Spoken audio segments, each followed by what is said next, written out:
विधानसभा निवडणुकीच्या प्रचाराच्या सभेसाठी उपस्थित असलेले विठोबा आणि शिवसेना उद्धव बाळासाहेब ठाकरे,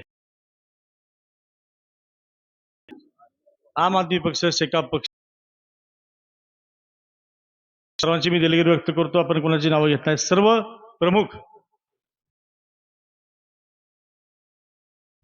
कार्यकर्ते, मतदार बंधू भगिनी, आमचे पत्रकार मित्र, मीडियाचे आणि वृत्तपत्र या ठिकाणी अनेकांनी अनेक मुद्दे उपस्थित केले.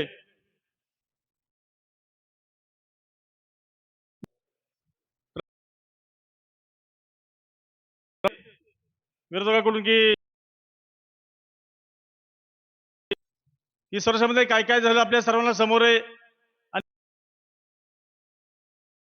भाई बोलले, विश्वराजे बोलले की 30 वर्षामध्ये नेमकं काय झालं. आपण एक कल्पना करा, 30 वर्षाच्या पूर्वी हा तालुका कशा प्रकारे होता. बागायत विभाग आणि दुष्काळी पट्टा. आज बघितलं आपला तर थोडाफार मधला या तालुक्याचा भाग राहिला तर संपूर्ण दुष्काळी भाग हा बागायत झाला. आपली 36 गावं बागायत पूर्वीची आहेतच. मधला भागही आता बागायत होण्याच्या मार्गावरती आहे. तालुक्यामध्ये उद्योगाचा विषय निघतो आपण, उद्योगधंद्या तालुक्यामध्ये कुणी आणले. कमीसारखा मोठा उद्योगधंदा कुणी आणला. पुण्यात लोक बोलतात की उद्योगाची प्रगती झाली नाही, पण एकच उद्योग असा आणलाय की तो छोट्या छोट्या उद्योगाला कितीतरी मागे सारू शकतो. एका वेळी 8-10 प्लॅन सुरू आहेत. आज कमी सोय कितीतरी मुलं काम करतायत. आज गोविंद फाउंडेशनच्या माध्यमातून कितीतरी शेतकऱ्याला आधार दिलाय. आज शिक्षण सुविधेच्या माध्यमातून सर्व प्रकारचं शिक्षण हे तालुक्यातल्या मुलांना देण्याचं काम आजचे माफक दरामध्ये केले जाते. आरोग्यामध्ये सुधारणा आहे. आरोग्यामध्ये तालुक्यातल्या अनेक गावामध्ये प्राथमिक आरोग्य केंद्र, उपकेंद्र मंजूर केलेत. काही कामं सुरू आहेत. जल जीवन मिशनच्या माध्यमातून या तालुक्यामध्ये जवळजवळ सर्व गावामध्ये पाणी योजना राबवल्या आणि त्या गावामध्ये 32 कोटीचे विडणीमध्ये काम चालू आहे. जाधववाडमध्ये 62 कोटीचे काम चालू आहे. अशी अनेक गावं आहेत. 10-10, 15-15, 20 कोटीची कामं सुरू आहेत. ही कामं कुणाच्या माध्यमातून झाली याचा विचार करा. आणि सर्व लोक सांगतायत ही कामं ही रामराज साहेबांच्या, बाबांच्या आमदार फंडातून आणि राष्ट्रवादी पक्षाच्या, पवार साहेबांच्या मार्गदर्शनाखाली कामं झाली. दुसरीकडे आपण जर विचारलं विरोधकांनी काय केलं, एक उत्तर येते. एका गावामध्ये, प्रत्येक गावामध्ये जातो आम्ही, एक हायमास शिवाय दुसरं काय नाही. एक हायमास, एखादं पिकअप शेड. मला प्रश्न विचारला की खासदार म्हणून हे काम असतं का, म्हणजे फक्त एवढं काम असतं का, बाकी काय काम असतात का नाही. याचा विचार करा की प्रत्येक विरोधाकडून काय काम केलं, आम्ही काय काम केलं याची तुलना करा आणि मग विचार करा तुम्ही. मी 2-3 मुद्दे सांगणार आहे. काम ठीक आहे, राहू दे, काम नाही केलं, पण नको ते उद्योग केले. जे करायला नव्हते पाहिजे ते उद्योग केले. प्रामुख्याने निरा देवगडचा विषय मी तुम्हाला सांगतो. निरा देवगडचं काम हे कुणाच्या काळामध्ये झालं. धरणाचं काम, कालव्याचं काम हे युती सरकारच्या काळामध्ये ती कामं सुरू झाली. रामसाहेबांनी अपक्ष आमदाराचा गट केला आणि ती कामं सुरू झाली. आपल्याला माहिती की मधल्या काळामध्ये अनुसूचित निर्माण झाला गेला ती कामं थोडीशी मंदगतीने चालू केली. परंतु धरणाचं काम हे जे पाणी साठवण्याचं काम होतं ती सगळी कामं पूर्ण झाली होती. मध्यच्या काळामध्ये रामराज साहेबांनी 13 साली प्रयत्न केला होता. त्या कामाच्या पुढच्या कामाला मान्यता घेतली होती. मी खात्रीने सांगतो आणि खरं सांगतो, 14 साली भाजप सरकार आलं. त्यावेळेच्या भाजप सरकारने आणि भाजप सरकारचे तत्कालीन मुख्यमंत्री फडणवीस साहेब, त्याला फडणवीस म्हणायचं का फसवणूक म्हणायचं तुम्ही ठरवा, पण त्यांनी ते टेंडर रद्द केलं आणि 19 वर्ष कुठलंही काम केलं नाही. पुढच्या काळामध्ये आपल्याला माहिती आघाडी सरकार होतं. ते काम प्रस्तावित केलं आणि पुन्हा आपलं सरकार कोसळलं आणि पुन्हा इलेक्शन नंतर लोकसभेच्या पार्श्वभूमीवरती लोकसभेच्या इलेक्शन डोळ्यासमोर ठेवून माजी खासदार यांनी ते टेंडर काढायला लावलं, कारण जलसंपदा खातं त्यांच्याकडे होतं म्हणून. पण आज अशी परिस्थिती, ते टेंडर रद्द झालंय. 900 कोटी टेंडर हे रद्द झालंय. तुम्ही खात्री करून बघा. म्हणजे याचा अर्थ फक्त लोकसभेला मतं घेण्यासाठी ते काम केलं. आपल्या शुद्ध आपली फसवणूक केली. त्याहून आणखी कडी म्हणजे एक निराधारचं पाणी जे पाईपलाईननं पण नेतोय ते पाईपलाईननं पाणी नेल्यामुळे पाणी काय सेव्हिंग होतं, वाचतं. 3 टीएमसी पाणी सेव्हिंग होतंय. माजी खासदार यांनी काय केलं, ते 3 टीएमसी पाणी 1 TMC Malshiras, 1 TMC Sangola, 1 TMC Pandharpur या तालुक्याला देवाची मागणी केली. त्यांची मागणी काय मान्य झाली नाही आणि ती लाभक्षेत्राच्या बाहेर पाणी देता येत नाही. पण मागणी केली कशासाठी केली, की लोकसभेला त्यांना ती मतं पाहिजे होती म्हणून केली, दुसरं काही नाही. म्हणजे जो स्थानिक आपण म्हणून मतं दिली ते स्थानिक उमेदवार त्यांनी या तालुक्याशी कृतज्ञपणा केलाय. या तालुक्याचं पाणी जर कोणी बाहेर नेत असेल आम्ही निश्चितपणे गप्प बसणार नाही. ते त्यांनी 3 दिवशी तिकडे मागणी केली आणि दुसऱ्या बाजूला आम्ही ज्याचं नेतृत्व स्वीकारलं होतं काही दिवस त्यांनी, आणि आमची मिटिंग झाली मुंबईमध्ये, रामराज साहेबांनीच मिटिंग बोलवली होती.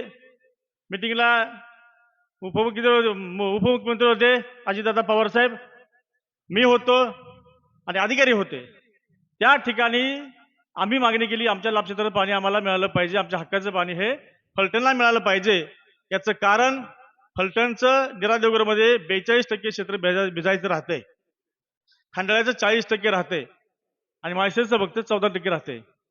आणि म्हणून आपल्या फलटणचं 42% आपल्याला जर ते भिजवायचं क्षेत्र ओलेखाली आणायचं असेल, 58% आपल्याला कमीत कमी 80% पर्यंत गेलं पाहिजे तर क्षेत्र आपलं कव्हर होणार आहे.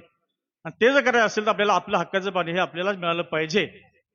परंतु त्याच वेळी अजितदादा पवार साहेब यांनी आम्हाला बारामतीला 2 टीएमसी पाणी वीर धरणातून द्या अशी मागणी केली. ही वस्तुस्थिती आहे. पण आम्ही ठाम सांगितलं, रामराजे साहेबांनी सांगितलं, मीही सांगितले, आमच्या हक्काचं पाणी आम्हाला मिळालं पाहिजे, या बाबतीत आम्ही तडजोड करणार नाही. ही एक परिस्थिती. दुसऱ्या बाजूला माजी खासदार हे 5 वर्ष काय म्हणत होते की बारामतीनं पाणी चोरलं. आता कोण चोरण कोण साव तुम्ही ठरवा, का चोर एकत्र हे ठरवा. त्यामुळे निश्चितपणे याचा विचार करा. ही गंभीर बाब आहे. ती काही इलेक्शन म्हणून आम्ही सांगत नाही, ही गंभीर बाब आहे. तालुक्याचं पाणी हे तालुक्याला राहिलंच पाहिजे आणि त्यासाठी कसलाही संघर्ष करायची वेळ आली तर आम्ही मागे हटणार नाही. शेवटी आम्हाला निवडून तुम्ही कशासाठी दिले, या तालुक्याची कृतज्ञता आमच्याकडून कधी होणार नाही आणि मी कुणी केला नाही. रामराज साहेबांनी बाबांनी नेहमीच फिट उभा असतील. राजे फॅमिलीनं नेहमीच तालुक्याच्या हिताचा विचार केला. त्यामध्ये कुणीही जर आडवाला त्याची आम्ही काही केली जाणार नाही, काही करणार नाही. आणि त्यामुळे तालुक्याच्या स्वाभिमानाचा प्रश्न आहे, त्यापेक्षा तालुक्याच्या शेतकऱ्याच्या जीवन मरणाचा प्रश्न आहे. 3 टीएमसी 2 टीएमसी पाणी थोडं नाही. या पाण्यामध्ये 3 टीएमसी धरलेला 18,54,000 हेक्टर पाणी, हेक्टर क्षेत्र ओलीखाली येणार आहे. ही साधी गोष्ट नाही. दुसऱ्या बाजूला ही वस्तुस्थिती आहे आणि याचा आपण विचार केला पाहिजे. त्यांनी सांगितले सारखे पक्ष बदलले, ते कुठं होते आपल्याला माहिती. आम्ही काय पक्ष बदलला, आम्ही मूळ पक्षामध्ये आलोय. त्यामुळे आम्ही पक्ष कुठला बदलला नाही. सारखी काय होते, टीका केली जाते की सर्वे होतो, गावामध्ये जातात, आमदार आले का नाही, कुठं गेले का नाही. आता जिओ टॅगिंग मला करायला लागेल. जिओ टॅगिंग म्हणजे दिसेल मला, ते डायरेक्ट दिसेल कुठे. मी विडणीमध्ये किती वेळा आलो ते मी सांगू शकत नाही. 100 वेळा आलो असेल विडणीमध्ये. आणि अनेक गावामध्ये कितीतरी वेळा गेलोय. हे फेक नरेटिव्ह असतं, ते मला माहिती की जनता सुज्ञ आहे. तुमचं फेक नरेटिव्ह चालणार नाही. आणि त्यामुळे निश्चितपणे मी खात्रीने सांगतो की मी कामच केलंय आणि प्रामाणिकपणे सर्वसामान्यांचं काम केलंय. आणि कुठल्याही असे टीका केले होते की त्यांना विचारायचं अजिबात काय नाही. मला पूर्णपणे परवानगी आहे.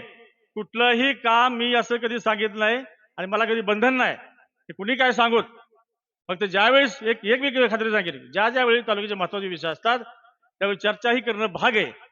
आम्ही नेतृत्वाखाली काम करतो, त्याचं नेतृत्व मान्य करतो, त्यांच्या नेतृत्वाखाली काम करतो म्हणल्यावर विचारणं भाग आहे. त्यात काय चुकीचं आहे. त्यामुळे अजिबात कुणी गैरसमज करू नका. सगळं ठीक चाललंय.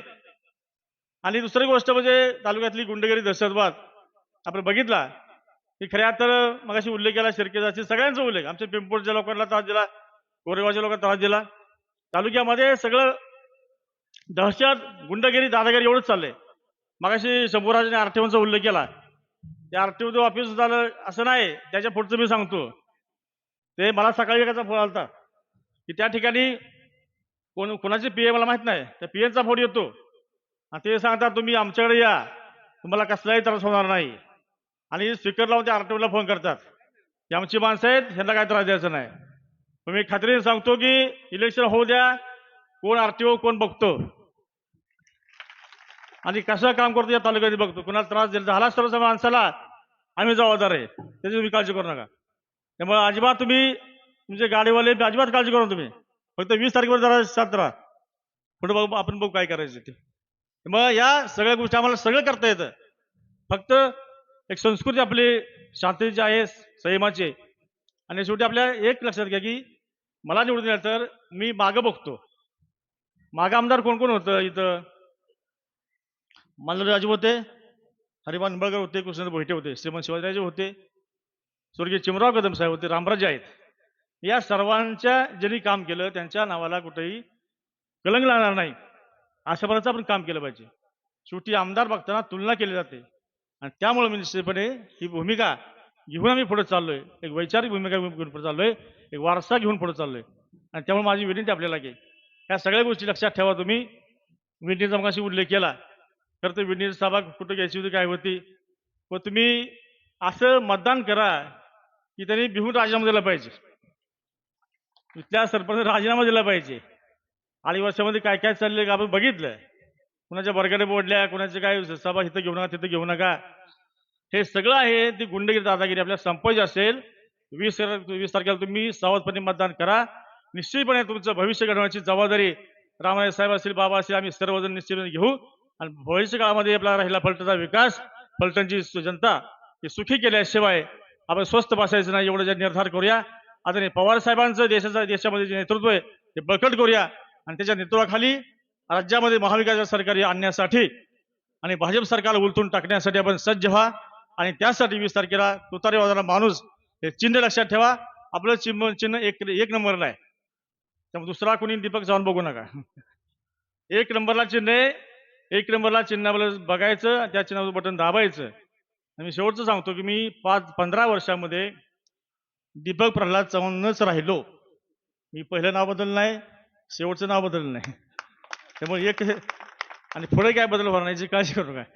त्यामुळे तुतारी वाजवा माणूस हे चिन्ह लक्षात ठेवा. आपण सर्वांनी एकच विनंती की घरोघरी जाऊन हे आपल्याला चिन्ह पोहोचवावं लागेल, जागरूकपणे काम करावं लागेल, तर हे शक्य होईल. आणि त्यासाठी आपण काम करावं एवढी विनंती करतो. थांबतो.